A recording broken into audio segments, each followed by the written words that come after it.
Bismillahirrahmanirrahim. Assalamualaikum warahmatullahi wabarakatuh.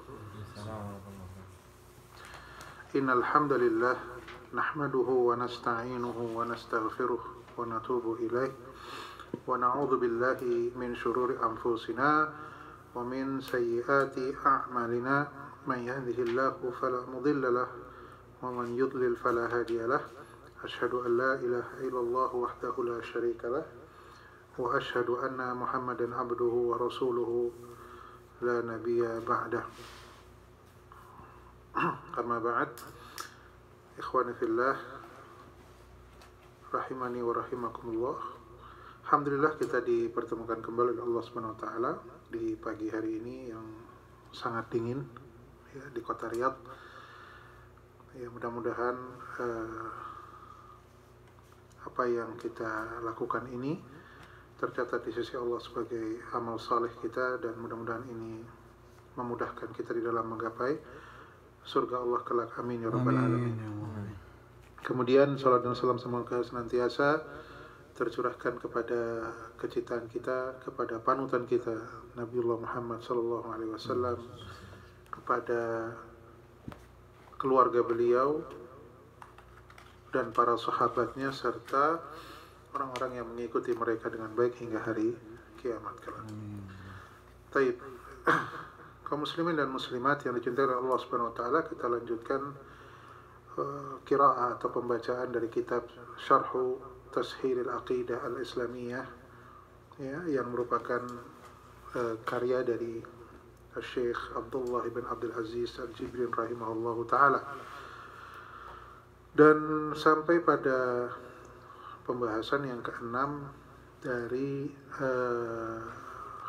poin yang keenam ya. Sekarang 5 ya, Ustaz? Yang kelima? Iya, benar. Sifat yadain. Sifat yad. Ya, sifatul yadain. Iya. Taib, sifatul yadain. Jadi ini masih dalam pembahasan asma wa sifat ya. Di sini beliau mengatakan madhabu ahli sunnah wal jamaah anna Allah ta'ala anna lillahi ta'ala yadaini itsnain ya, jadi merupakan madhabnya ahli sunnah wal jamaah bahwasanya Allah itu memiliki dua tangan ya. Allah memiliki dua tangan, yadaini ya itsnatain ya, wa ya'taqiduna annahuma yadani haqiqatani talqani bi jalalillahi ta'ala. Dua tangan Allah ini ya hakiki, tangan yang hakiki yang sesuai dengan keagungan Allah ya, ketinggian Allah Subhanahu wa taala. Wala tumathilani aidil makhluqin, tidak sama dengan tangannya makhluk. Dan keduanya yakni wa huma min sifatillahi ta'ala adzatiyah ats-tsabitah lahu bil kitab wa sunnah wa ijma'is salaf. Jadi ketika disebutkan sifat tangan bagi Allah Subhanahu wa taala, itu adalah tangan yang hakiki, bukan majaz. Majaz itu maksudnya ya bukan tangan. Tangan di mana yang lain. Paham ya? Tangan hakiki. Ya. Seperti itu. Jadi bukan dimanai kekuasaan atau nikmat ya, sebagaimana yang dilakukan oleh sebagian orang yang mereka mentakwil nas-nas yang datang dalam masalah ini yang menyebutkan tentang tangan itu dimanai apa? Kekuasaan. Ini ma'ruf ini ya, dimaknai kekuasaan atau dimaknai nikmat. Ini berarti tidak menetapkan tangan secara hakiki. Itu namanya majaz. Kiasan saja. Istilahnya pakainya tangan tapi maksudnya yang lain. Ya, seperti kita mengatakan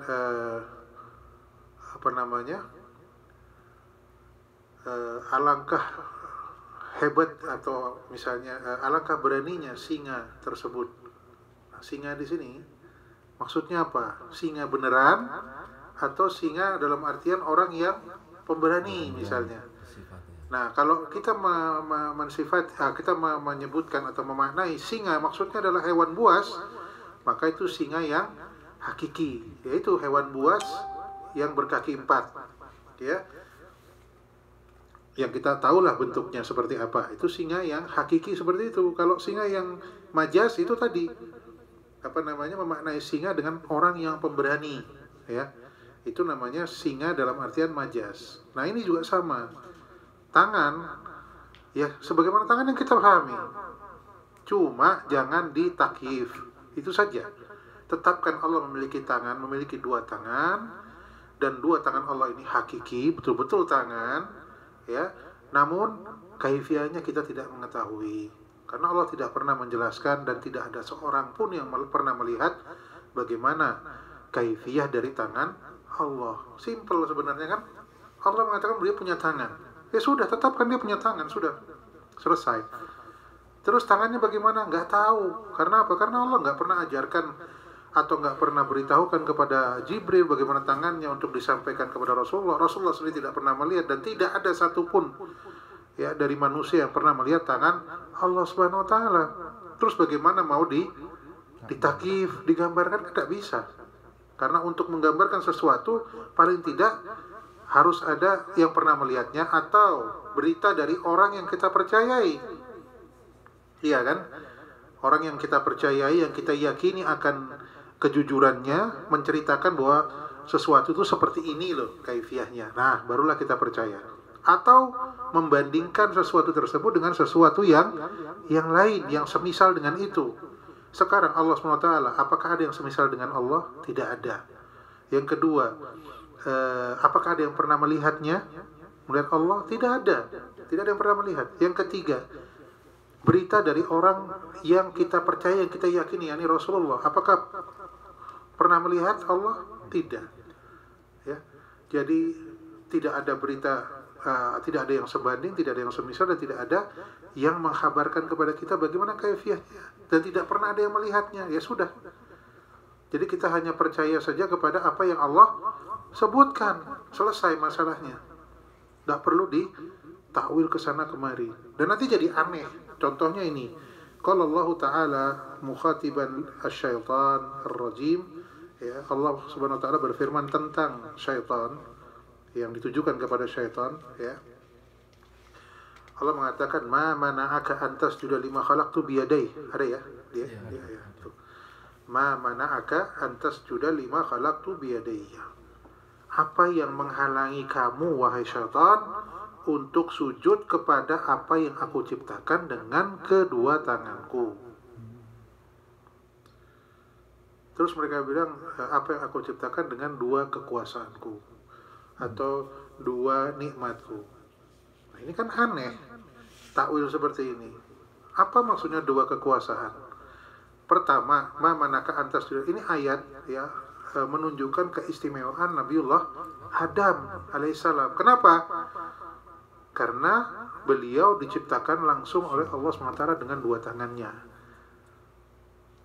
Kalau yang aku ciptakan dengan 2 kekuasaanku, katakanlah seperti itu takwilannya.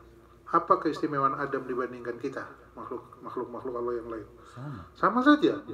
Kalau diciptakan dengan kekuasaan, mau 1, 2 dan sebagainya, ya kita semua diciptakan dengan kekuasaan Allah.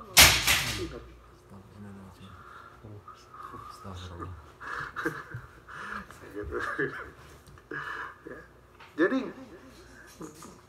tidak ada faedahnya. Karena apa? Tidak ada keistimewaannya, karena kita juga diciptakan dengan kekuasaan Allah. Kemudian juga ditakwil, ada yang menakwilnya dengan 2 nikmat.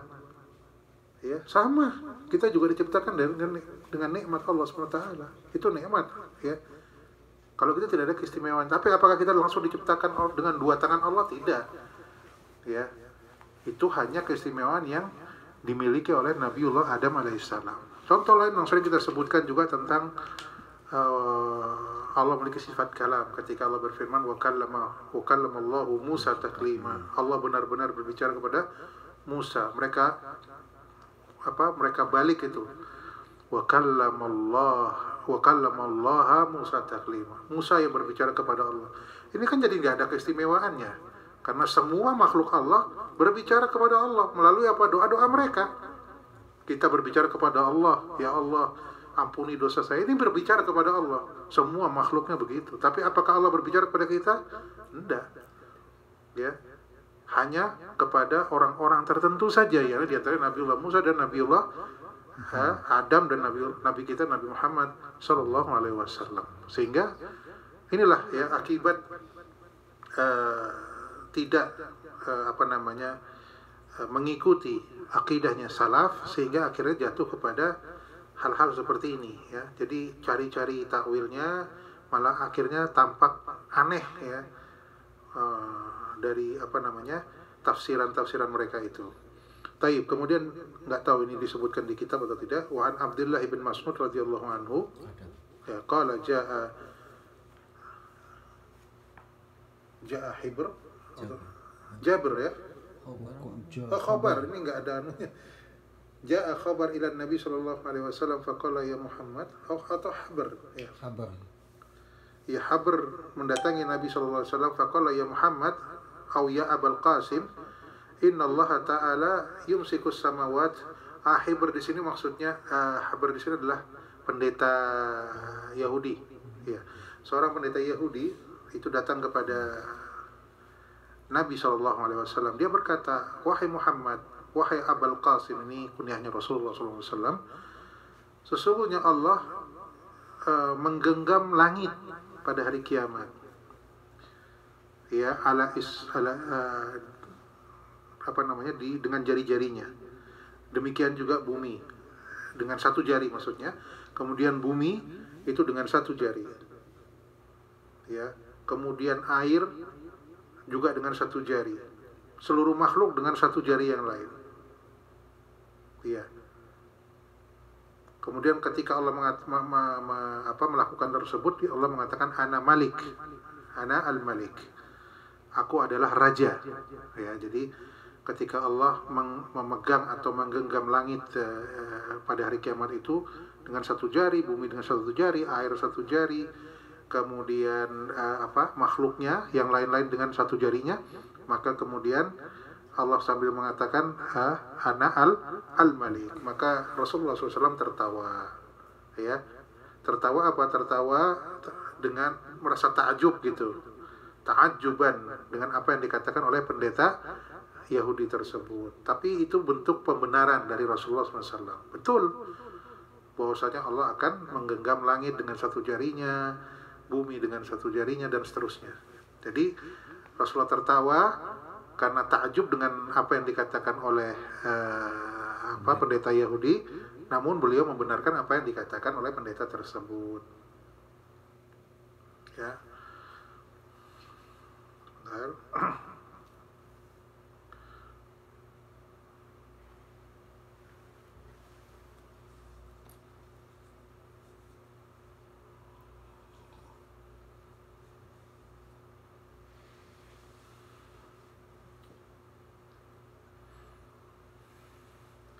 Ya, di situ disebutkan tentang firman Allah Quran surat Az-Zumar ya, ayat yang ke-67. Allah berfirman, wa ma qadarullaha haqqa qadrihi. Mereka tidak mengagungkan Allah dengan sebenar-benarnya pengagungan. Ya, wal ardu jami'an qabdatuhu yaumal qiyamah. Dan bumi itu seluruhnya itu dalam genggaman Allah SWT pada hari kiamat. Ini kan membenarkan perkataan orang Yahudi tadi ya, bahwasanya langit, bumi dan sebagainya itu dalam genggaman Allah. Yani Allah yumsikus samawat yaumal qiyamah. Yani Allah menggenggam langit itu dengan satu jarinya pada hari kiamat ya. Jadi dalam ayat ini Allah mengatakan ya, wal ardu jami'an qabdatuhu yaumal qiyamah was samawati mutawwiyatun bi yaminihi. Ya, kemudian langit itu nanti akan digulung dengan tangan kanannya. Ya, Subhanahu wa ta'ala amma yusyrikun. Ya, Maha Suci Allah. Ya, Subhanahu wa ta'ala. Ya, Maha Suci Allah dan Maha Tinggi Allah dari apa yang mereka sekutukan. Rawahul Bukhari wa Muslim. Jadi apa yang disebutkan oleh orang Yahudi tadi itu bersesuaian dengan Quran surat Az-Zumar ayat 67. Betul bahwasanya Allah nanti akan menggenggam bumi itu seluruhnya.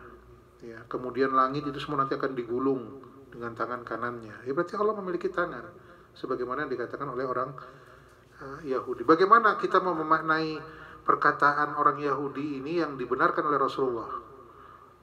Tangan mau dimaknai apa di situ? Ya kan? Susah. Ya, baik.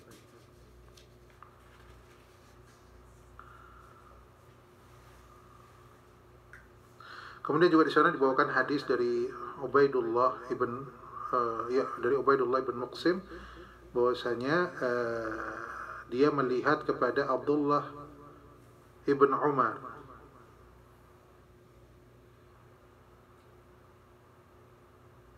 Ya, ini Abdullah ibn Umar menceritakan tentang Rasulullah SAW, ya, bahwasanya Rasulullah SAW bersabda, ya'khudullahu azza wa jalla samawatihi wa ardihi biyadaihi.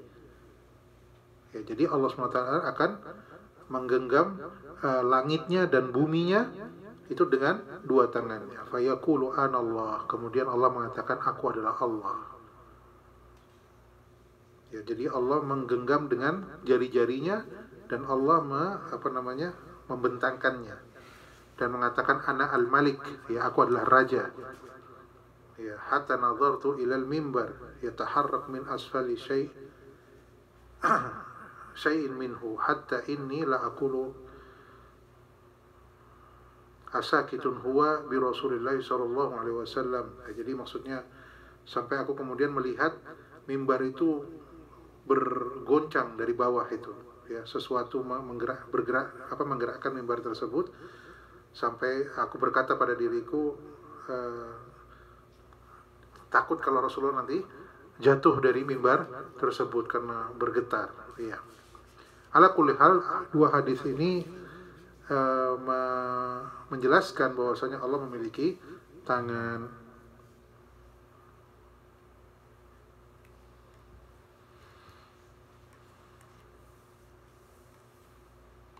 Taib. Ya, di akhir beliau, saya langsung ringkaskan saja. Di akhir beliau mengatakan wa ajma'a salafu hadhil ummah ala anna lillahi ta'ala yadaini haqiqataini la tumathilani aidil makhluqin. Ya, jadi salaf juga mereka sepakat bahwasanya Allah SWT memiliki dua tangan yang hakiki yang tidak sama dengan tangannya makhluk. Nah, ini sudah selesai urusannya. Jadi tetapkan sifat tangan, bahwasanya tangan itu hakiki, tidak perlu ditakif dan tidak sama dengan tangannya makhluk. Selesai, ya. Taib. Kemudian yang keenam, poin yang keenam adalah tentang sifat mahabbah. Ya, al-mahabbatu min sifatillahi ta'ala ats-tsabitati lahu bil kitabi was sunnati wa ijma'is salaf. Sifat mahabbah merupakan sifat Allah SWT yang sabit, yang ditetapkan bagi Allah SWT, baik itu dalam Alkitab, dalam Al-Quran, dalam sunnah Rasulullah SAW, dan juga dalam merupakan ijma'nya salaf. Allah berfirman, fasawfa ya'tillahu biqaumin yuhibbuhum wa yuhibbunahu. Allah akan mendatangkan satu kaum yang Allah cinta kepada mereka dan mereka juga mencintai Allah. Jelas Allah mengatakan yuhibbuhum. Ya, Allah cinta kepada mereka dan mereka cinta kepada Allah, jelas. Wa qala an-nabiy sallallahu alaihi wasallam idza ahabba Allahu al-'abda nada Jibril. Jika Allah mencintai seorang hamba, maka Allah akan memanggil Jibril untuk mengatakan, maka jadi Jibril nada Jibril, maka nanti Jibril akan mengatakan innallaha yuhibbu fulanan. Ya, sesungguhnya Allah mencintai si fulan. Fa'ahibbahu, ya, cintailah si fulan tersebut. Fayuhibbuhu Jibril, maka kemudian Jibril mencintai si hamba tersebut yang dicintai oleh Allah SWT. Fayunadi Jibril fi ahli sama, maka kemudian Jibril menyeru kepada penduduk langit, innallaha yuhibbu fulanan, sesungguhnya Allah mencintai si fulan. Fa'ahibbuhu, cintai dia, ya. fayuhibbuhu ahlus sama, maka seluruh penduduk langit mencintai si fulan tersebut. Tsumma yudha'u lahul qabulu fil ardi, maka kemudian seluruh penduduk bumi juga mencintai si fulan tersebut. Nah ini ya, jadi kalau Allah mencintai seorang hamba, maka penduduk langit dan bumi semuanya cinta kepada hamba tersebut. Sebaliknya nanti kalau Allah benci kepada si fulan, maka sama ya, hadisnya sama, semisal dengan yang di atas. Innallaha idza abghadallahu 'abdan, innallaha abghada fulanan fa abghidhu. Ya, seperti itu dan seterusnya. Sesungguhnya Allah membenci si fulan, maka bencilah dia. Ya. Kemudian malaikat Jibril membenci si fulan tersebut. Kemudian Jibril menyeru pada penduduk langit, sesungguhnya Allah benci kepada si fulan. Ya. Fa'abghidhuhu, maka bencilah si fulan ini. Kalian semua benci kepada si fulan. Maka seluruh penduduk langit benci kepada si fulan. Kemudian itu dijadikan seluruh penduduk bumi juga benci kepada si fulan tersebut. Ya. Dalam hadis yang lain pada pertempuran Khaybar, ya, Rasulullah SAW bersabda, la'u'tiyanna ar-rayah ghadan lirajulin yuhibbullahu wa rasulahu, lirajulin yuhibbullaha wa rasulahu wa yuhibbuhu Allahu wa rasuluhu. Aku akan memberikan bendera ini, ya, panji perang itu besok pagi kepada siapa? Kepada seorang laki-laki yang dia mencintai Allah dan Rasulnya, dan Allah dan Rasulnya mencintai dia. Ya. Jadi jelas ya, ayat ini menunjukkan bahwasanya Allah itu mencintai hamba-hambanya yang saleh. Ya, wa ajma'a as-salaf ala thubuti sifatil mahabba lillahi ta'ala wa ala annaha sifatun haqiqiyatun la tumathilu sifatil makhluqin fa huwa ta'ala yuhibbu man yasha'u min khalqihi. Salaful ummah sepakat tentang penetapan sifat mahabbah bagi Allah Subhanahu wa taala, dan bahwasanya sifat mahabbah ini adalah sifat yang hakiki, ya, tidak menyerupai sifat makhluknya, dan juga Allah Subhanahu wa taala mencintai siapa saja yang Allah kehendaki dari makhluknya. Ya, jadi di sini beliau hanya membawakan 6 saja ya sifat ini. Tentang pembahasan sifat, contohnya hanya beliau sebutkan 6, namun banyak sekali sebenarnya dan pembahasannya panjang. Makanya beliau sebutkan hadza wa hunaka sifatun katsira ghairu ma dzukira thabitatun lillahi ta'ala bil kitabi was sunnah wa bi ahadihima wa bi ijma'is salaf. Yatulul kalamu bi dzikriha, ya, wa dzikri adillatiha. Jadi kata beliau, ya di sana banyak sifat-sifat yang tidak disebutkan, yang sabit bagi Allah Subhanahu wa taala, baik itu disebutkan di dalam Al-Qur'an, As-Sunnah, atau salah satu di antara keduanya. Mungkin tidak disebutkan di dalam Al-Qur'an tapi ada di dalam hadis, atau disebutkan di dalam Al-Qur'an tidak disebutkan di dalam hadis, ya. Jadi beliau katakan imma disebutkan di dalam Quran dan Sunnah atau salah satu di antara keduanya, dan juga merupakan ijma'nya salaf. Ya, pembicaraan masalah ini panjang, ya, panjang, dan dalilnya juga banyak. Beliau sebutkan contohnya al-khalqu war-rizqu war-ridha wad-dhahaq wal-ghadab wal-'izzah wal-'ilm wal-'adl wal-haya wal-jamal, dan seterusnya, ya. Ini adalah sebagian di antara sifat-sifat yang beliau sebutkan. Ini adalah yang sering jadi polemik saja. Ya, yang beliau sebutkan 6 ini yang sering jadi polemik di antara kaum muslimin. Sifat yad, kemudian sifat nuzul Allah ke langit dunia, itu kan yang disebutkan oleh beliau, dan lain sebagainya. Yang 6 tadi ini adalah sifat yang umumnya diperselisihkan, ya, terutama dari kalangan Asy'ariyah. Ya, Asy'ariyah.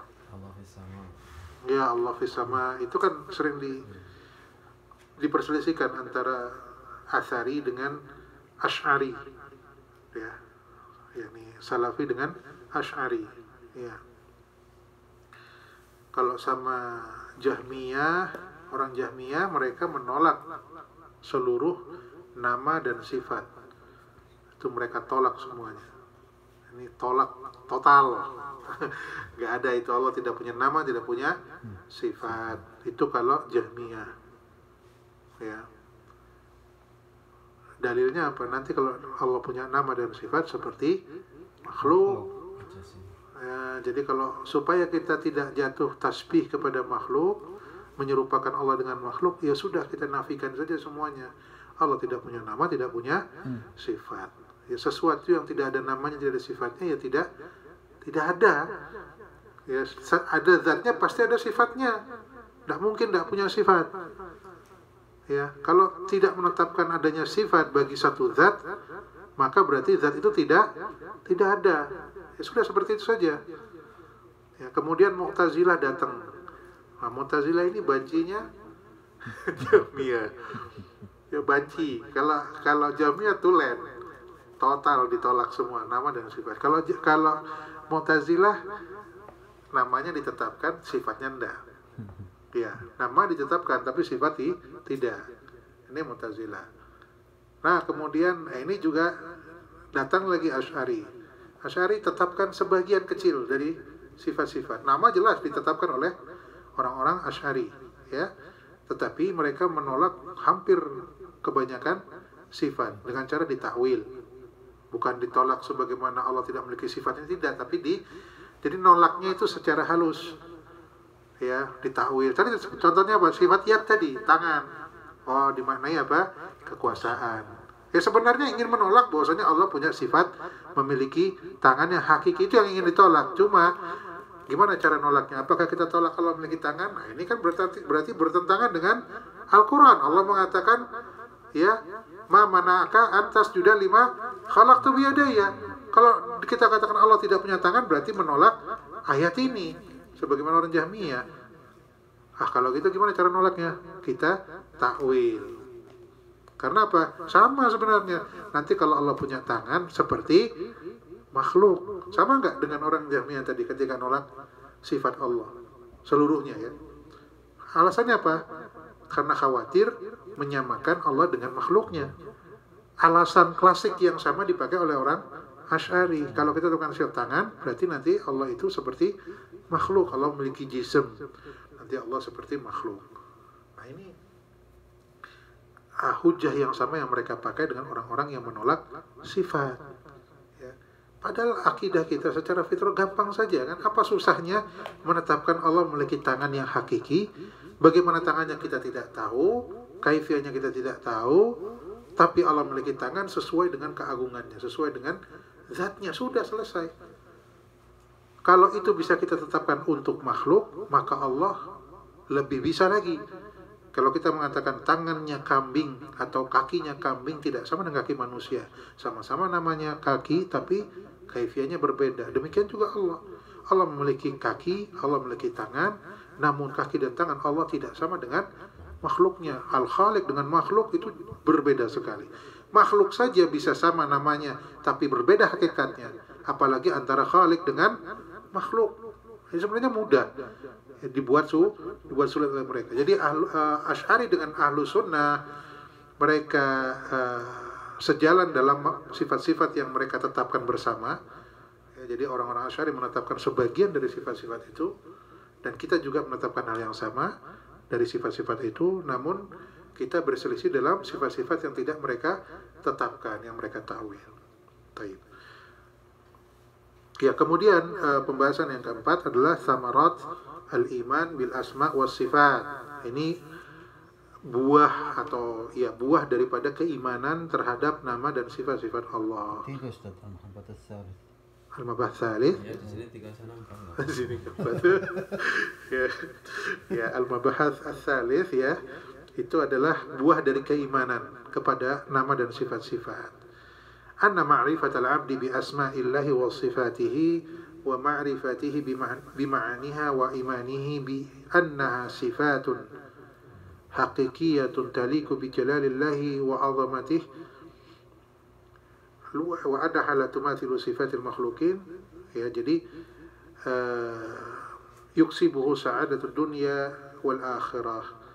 Ya, pengetahuan atau ma'rifah seorang hamba tentang nama-nama dan sifat-sifat Allah, kemudian ma'rifat atau pengetahuan dia terhadap makna-maknanya, keimanannya bahwasanya sifat-sifat tersebut adalah sifat-sifat yang hakiki, yang sesuai dengan keagungan Allah SWT, kebesaran Allah SWT, dan bahwasanya sifat-sifat itu tidak sama dengan sifat-sifat makhluk, ini akan mendatangkan sa'adah ad-dunya, kebahagiaan di dunia maupun di akhirat. Barang siapa tidak beriman dengannya, wa man lam yu'min biha au awwalaha, atau mentakwilnya, wa sarafaha an ma'naha al-haqiqi, ya, barang siapa yang tidak beriman dengan sifat-sifat tersebut sebagaimana orang-orang Jahmiyah, atau mentakwilnya atau memalingkannya dari maknanya yang hakiki, maka dia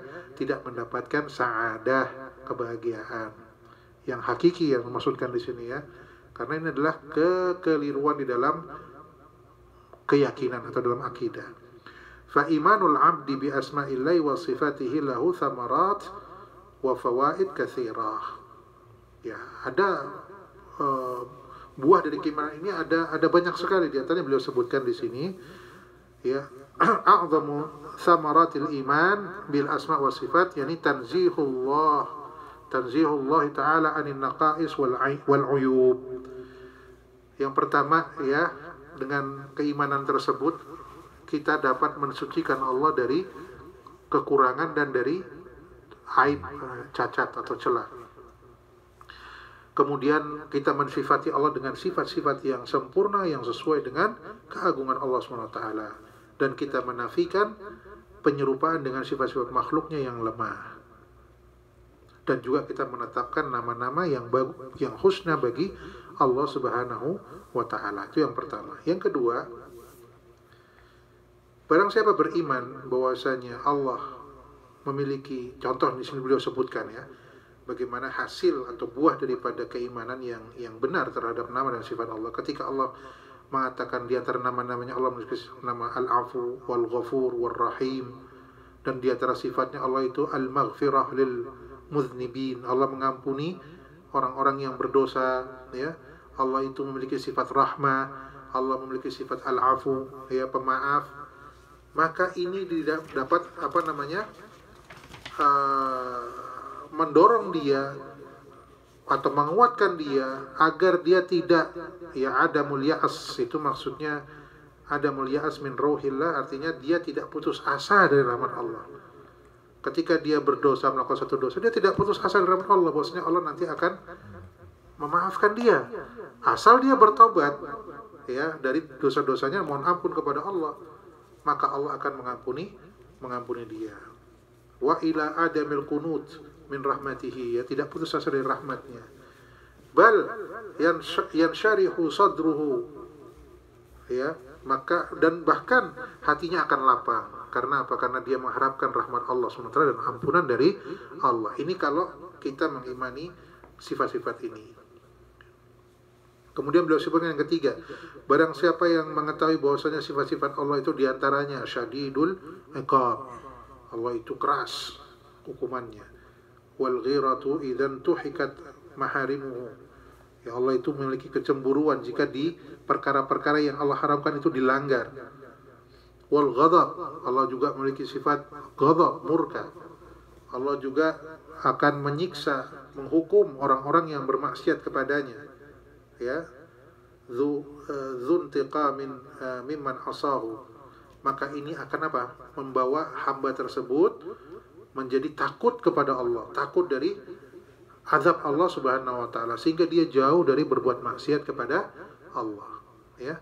Kemudian beliau sebutkan lagi yang keempat, seorang mukmin jika dia meyakini di antara nama-nama Allah itu Al-Qawi, Al-Qadir, Al-Aziz, ya, Allah itu maha kuat, maha kuasa, maha perkasa, dan bahwasanya Allah akan yatawallal mu'minin bil hifdzi wan nasr, Allah akan menolong orang-orang yang beriman dengan penjagaan dari Allah dan pertolongan dari Allah. Maka ini akan memperbesar, ya, tawakal dia kepada Allah SWT.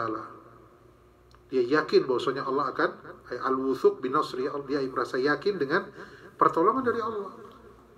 Wa adamul halaq min a'daihi, dan dia tidak akan takut kepada musuh-musuh Allah. Kenapa? Karena ada Allah SWT yang akan menolong dia, yang akan menguatkan dia, ya, faya'ishu qarirul ain, maka dia akan hidup dengan qarirul ain itu dengan gembira, senang. Hidupnya tuh enak, senang, tenang, nggak takut dengan musuh-musuh Allah. Kemudian wathiqan bihifdzillahi wa ta'idihi wa nasrihi. Dia yakin bahwasanya Allah akan menjaga dia, Allah akan menguatkan dia, dan Allah akan menolong dia. Kemudian yang kelima, barang siapa yang dia meyakini, ya, anna man istaqarra fi qalbi, yang dia yakin dalam hatinya bahwasanya Allah memiliki nama Al-Basir. Allah itu Al-Basir, ya, bahwasanya Allah akan melihat, bahwasanya Allah melihat dabib, ya, wa annahu ta'ala yara dabiban namlah, dabiban namlah. Ini Allah melihat rayapan semut, ya, as-sauda, rayapan semut hitam, fil lailatil dhulma, ya, di dalam malam yang gelap, ala sakhratis sauda, di atas batu yang hitam. Semut hitam rayapan semut hitam pada malam yang gelap di atas batu hitam. Bisa dilihat ini. Kalau kita tidak mungkin lihat ini. Tapi Allah melihat rayapan semut tersebut. Kita yakini itu. Ya. Kemudian kita meyakini bahwasanya Allah itu raqib. Allah itu dekat ilmunya. Wal alim, ya. Allah itu Maha mengetahui. Ya, bahwasanya Allah mengetahui niat hamba-hambanya. Wa khaljati nufusihim, dan gerakan di dalam jiwanya. Kadang hati kita itu kesana kemari. Itu Allah tahu. Ya. Maka ini akan menjadikan seorang hamba jauh dari berbuat maksiat kepada Allah. Bahkan berusaha keras agar niat-niat buruk itu tidak terlintas. Ya, walaupun itu tidak dijatuhi hukuman kalau masih terlintas dalam hati, belum dilakukan, itu belum jatuh hukumnya. Namun seorang hamba ketika dia betul-betul meyakini bahwasanya Allah mengetahui segala sesuatu, bahkan pergerakan hati kita pun Allah mengetahuinya, dia berusaha keras untuk menekan itu, ya, sekuat-kuatnya, sekuat mungkin dia buang niatan-niatan atau pergerakan hati yang bisa mengantarkan dia ke dalam perkara-perkara yang tidak baik, ya, bermaksiat kepada Allah. Maka dia tekan itu sekuat-kuatnya, dan ini membuat dia jauh dari berbuat maksiat kepada Allah. Ya, dia tidak ingin, ya, Allah melihat dia melakukan apa yang Allah larang, ya. Ya. Taib. Kemudian yang keenam, barang siapa beriman dengan sifat-sifat Allah dan dia berlindung kepada Allah dengan menggunakan sifat-sifat tersebut, maka Allah akan melindungi dia dari apa yang dia takutkan, ya. Anna man amana bi sifatillahi wasta'adza biha a'adahu Allahu mimma yakhafu minhu. Itu yang keenam. Yang ketujuh, di antara juga samaratnya, ya, buahnya adalah barang siapa yang mengetahui atau meyakini nama-nama Allah dan sifat-sifatnya, bertawassul kepada Allah dengan sifat-sifat tersebut di dalam doa-doanya, maka Allah akan mengabulkan doa orang tersebut. Maka dia akan mendapatkan apa yang dia inginkan dari perkara-perkara yang dia inginkan, dan Allah akan mencegah dia dari perkara-perkara yang dia khawatirkan, ya. Seperti itu. Demikian. Ini adalah setetes dari lautan, ya, dari buah keimanan kita kepada nama-nama dan sifat-sifat Allah Subhanahu wa taala. Masih ada waktu atau sudah? Masih ada 10 menit. 10 menit. Taib. Itu adalah pembahasan ringkas tentang pembagian tauhid. Nah, kemudian sebab yang ketiga adalah nawaqidut tauhid. Sama, ya? Nawaqidut tauhid. yakni pembatal-pembatal tauhid. Ya, nawaqidut tauhid ini pembatal tauhid. Nah, pasal yang pertama beliau sebutkan syirik akbar. Ya, wa fihi thalathatu fusul. Ada 3 pembahasan di sini, 3 pasal. Pasal pertama tentang syirik akbar. Nanti ada syirik akbar, kufur akbar, sama nifak akbar. Ya, yang pertama ini adalah asyirkul akbar. Nah, beliau sebutkan 2 pokok pembahasan. Yang al-mabhath, ya.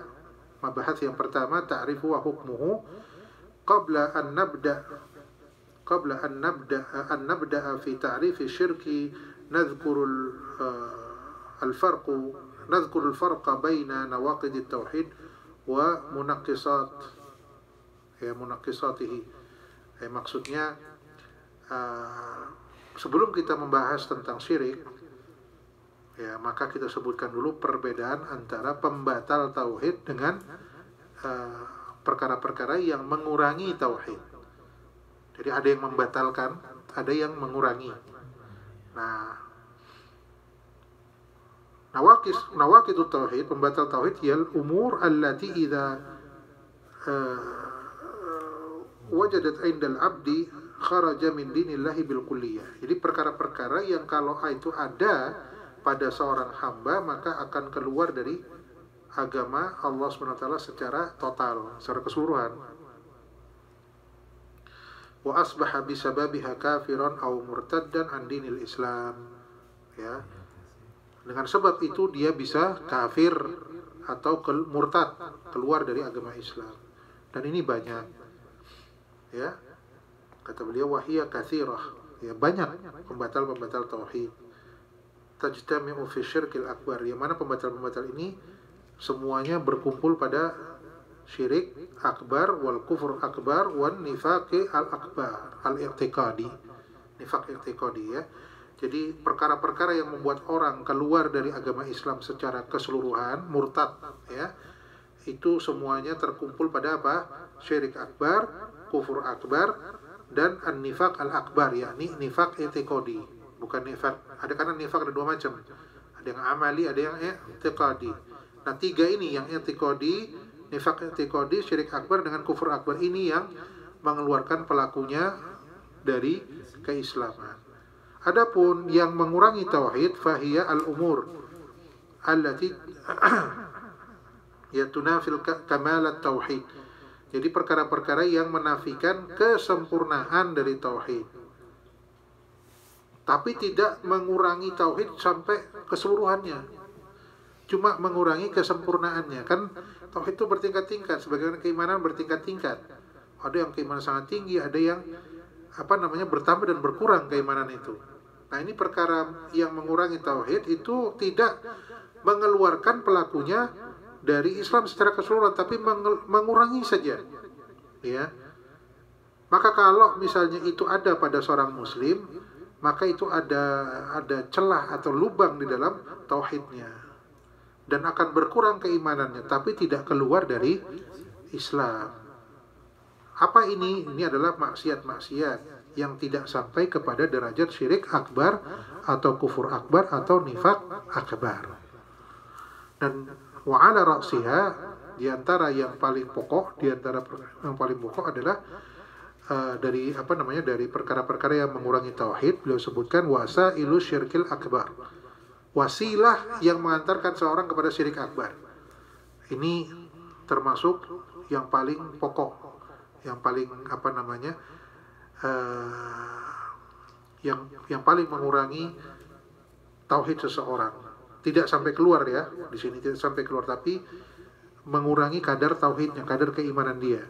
Kemudian yang kedua, syirik asghar, kemudian kufur asghar, kemudian nifaq asghar, kemudian bid'ah. Ya, ini ra'asnya. Ya, ini yang paling pokok dari perkara-perkara yang mengurangi tauhid seseorang. Beliau sebutkan wasilah syirik akbar, kemudian syirik asghar, yakni riya, kemudian kufur asghar, kemudian nifaq asghar, kemudian bid'ah. Ya, 5 perkara ini. Nifaq asghar itu seperti apa contohnya? Nifaq amali. Iya. Kemudian beliau sebutkan ta'rif dari syirik akbar, fahuwa fil lugha yadullu alal muqaranah. Syirik itu secara bahasa itu muqaranah. Muqaranah itu perbandingan, pembandingan, ya. Yakni lawan daripada infirad. Infirad itu menyendiri. Beliau sebutkan wa huwa ayyakuna syai'u baina tsnain. Sesuatu itu ada di antara dua. La yanfaridu bihi ahadahuma. Jadi sesuatu itu ada di tengah-tengah, ya. Dan dia tidak di antara dua. Dia tidak ke kanan dan tidak ke kiri. Ya, tidak dia menyendiri dari keduanya. Ini namanya infirad. Ini lawannya muqaranah tadi. Yuqalu la tusyriku billah ay la ta'dil bihi ghairahu fataj'alahu syarikan lahu. Yakni engkau tidak menyamakan Allah dengan yang lainnya sehingga engkau menjadikan sekutu bagi Allah Subhanahu wa taala. Barang siapa yang menyamakan Allah, menyandingkan Allah dengan sesuatu apapun dari makhluknya, maka berarti dia telah menjadikan sekutu bagi Allah Subhanahu wa taala. Adapun secara istilah yang dimaksud dengan syirik al-akbar adalah ayyattakhidal abdu lillahi niddan yusawihi bihi fi rububiyatihi au uluhiyatihi au asma'ihi wa sifatihi. Yani seorang hamba menjadikan bagi Allah tandingan dan dia menyamakan Allah ya dengan tandingan tersebut di dalam apa? Perkara rububiyah Allah, uluhiyah Allah, dan nama-nama dan sifat-sifatnya. Cukup, Ustaz. Ya, cukup. Kita akan lanjutkan pada 2 pekan mendatang untuk pembahasan tauhid, karena pekan depan insyaallah pembahasan fikih sunnah ya. Saya kira itu yang bisa kita sampaikan pada pertemuan ini, mudah-mudahan bermanfaat. Wabillahi taufiq wal hidayah. Wassalamualaikum warahmatullahi wabarakatuh. Waalaikumsalam.